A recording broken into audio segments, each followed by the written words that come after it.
இன்றைக்கி வந்து பார்த்துருந்திங்கன்னா என்னோடய ஃப்ரெண்டு வந்து வரலட்சுமி நோன்பு வந்து செலிப்ரேட் பண்ணுறான்னு சொல்லிட்டு வீட்டுக்கு இன்வைட் பண்ணியிருந்தாங்க.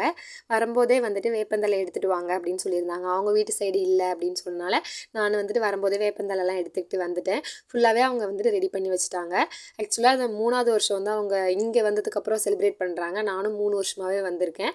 நான் எங்கள் நேட்டிவ் சைட்லாம் பார்த்திங்கன்னா இந்த மாதிரி வரலட்சுமி நோன்புலாம் வந்துட்டு கடைப்பிடிச்சு நம்ம அந்தளவுக்கு பார்த்தது கிடையாது.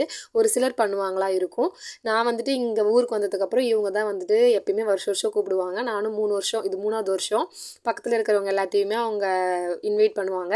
ஸோ எல்லாருமே வந்துட்டு சாமி கும்பிட்டுட்டு, சாமிக்கு வந்து தீபாராதனைலாம் காமிச்சிட்டு, சாமி கும்பிட்டுட்டு, அதுக்கப்புறம் பிரசாதம் கொடுப்பாங்க. அப்புறம் தாம்பூலம் கொடுத்தாங்க. ஃபுல்லாகவே வாங்கிட்டு, அவங்க வந்துட்டு எப்பயுமே வருஷம் வருஷம் பண்ணுவாங்களாம். அவங்க ரிலேட்டிவ் எல்லாருமே பண்ணுவாங்கன்னு சொல்லியிருக்காங்க.